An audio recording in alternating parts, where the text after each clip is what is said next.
Kapag narinig mo ang salitang unano, ano ang unang pumapasok sa iyong isipan?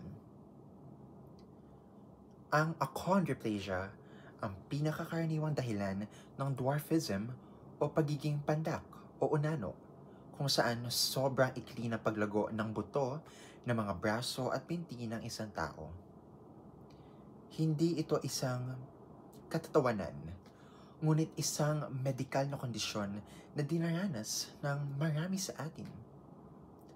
Sa katunayan, nangyayari ito sa kada 20,000 hanggang 30,000 na panganganak. Kaya naman hindi na bago sa atin na makakita ng mga taong may achondroplasia. Kahit sa showbiz man yan o sa pang-araw-araw natin na buhay. Maaaring mamana ang kondisyon na ito mula sa mga magulang. Ngunit mas karaniwan na nangyayari ito ng likas bago pa man ipanganak ang bata. Sa panahon ngayon, may mga misconception at discrimination pa rin sa mga taong may achondroplasia dahil sa kanilang mga katangian. Kaya naman napakahalaga na atin munang maunawaan ang kanilang mga pinagdadaanan nang sa gayon ay makita natin sila sa ibang liwanag. Kung susuriin natin ang pinagmumula ng achondroplasia, ay mahalagang tandaan na hindi ito dahil sa maling gawa, maling pagkain o anumang paniniwalang nakaugat sa pamahiin. Ang pangunahing dahilan nito ay isang mutasyon sa FGFR3 gene, isang gene na responsable sa regulasyon ng paglago ng ating mga buto. Kung kaya't kapag nagkaroon ng pagbabago sa gene na ito, ay nagiging sobrang aktibo ng FGFR3 at napipigilan nito ang normal na pag-extend o paglago ng ating mga buto, partikular na sa mga braso at binti. Kung kaya't dahil dito, mas maiksi yung mga nagiging buto kumpara sa karaniwang inaasahan. Maaaring mamana ang mutasyong ito mula sa magulang na may achondroplasia. Sa katunayan, mayroong 50-50 na tsansa na may pasa ng isang magulang na may ganitong kondisyon ang mutasyon sa kanyang supling o anak.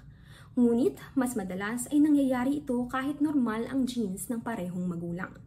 Ang ganitong sitwasyon ay tinatawag na de novo mutation, kung saan kusang nagaganap ang mutasyon habang nabubuo pa lamang ang embryo sa sinapupunan. Ayon sa mga pag-aaral at estadistika, humigit kumulang 80 bahagdan ng lahat ng kaso ng achondroplasia ang hindi namana kundi bigla ang nangyari. Ibig sabihin, karamihan sa mga batang nagkakaroon nito ay ipinapanganak sa mga magulang na walang anumang senyales ng kondisyon. Dahil dito ay lalong nagiging mahalaga na maunawaan natin na ang achondroplasia ay hindi kasalanan ng sinuman, kundi isang natural na pagbabago sa genetic code na maaaring mangyari sa kahit sinuman. At ito naman ang ilang palatandaan o sintomas na madalas makita sa mga taong may ganitong kondisyon. Ang kanilang tangkad ay karaniwang umaabot lamang sa humigit kumulang 4 na talampakan. Mas malaki ang kanilang mga ulo kumpara sa normal, samantalang mas maikli naman ang kanilang mga braso at hita. Mapapansin din ang kurba sa ibabang bahagi ng kanilang gulugod o spine, na tinatawag na lordosis. Dagdag pa rito, maaari rin itong magdulot ng pangmatagalang problema tulad ng pananakit ng likod at hita, mas malalang pagkurba ng gulugod, labis na timbang obesity, at ilang kondisyon sa utak dahil sa pag-ipon ng likido. Kadalasan, hindi agad nalalaman ang kondisyong ito bago ipanganak ang bata. Pero minsan, maaaring makita sa ultrasound ang posibilidad ng ganitong kondisyon kapag napansin na mas maiksi ang mga braso at hita ng sanggol sa loob ng sinapupunan.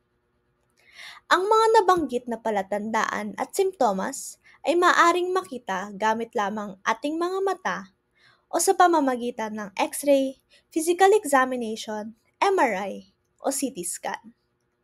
Kung gusto naman ng pamilya na mas makasiguro, maaari silang sumailalim sa genetic testing upang makumpirma kung tama ang nakita sa ultrasound sa pamamagitan ng pagtukoy kung mayroon nga ang nasabing mutation sa gene. Sa kalungkutan, walang lunas o gamot laban sa sakit na ito.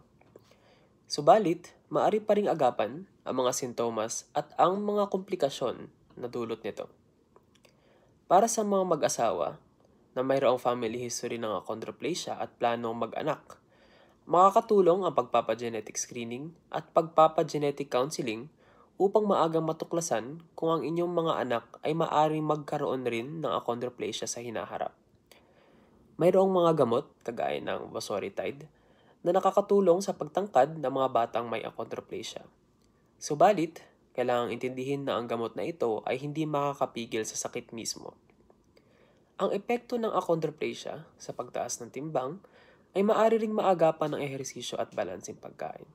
Subalit, sa linyang ito, huwag masyadong pilitin ang sarili dahil ang labis na matinding aktibidad ay maaaring makapagpalala rin ng inyong kondisyon. Dagdag pa rito, ang ibang mga pisikal na kondisyon gaya ng pagkakuba o lordosis ay maaaring maagapan ng therapy at ng mga operasyon. Sa kabuuan, ang achondroplasia ay isang sakit na nakakabahala dahil sa mga developmental at pisikal na epekto nito. Nakakatuwa man isipin ang mga unanong minsan nagpasaya sa atin sa telebisyon at sa media, ang usapin ukol dito ay seryoso at isang isyong medikal na dapat pagtuunan ng pansin. Maraming salamat.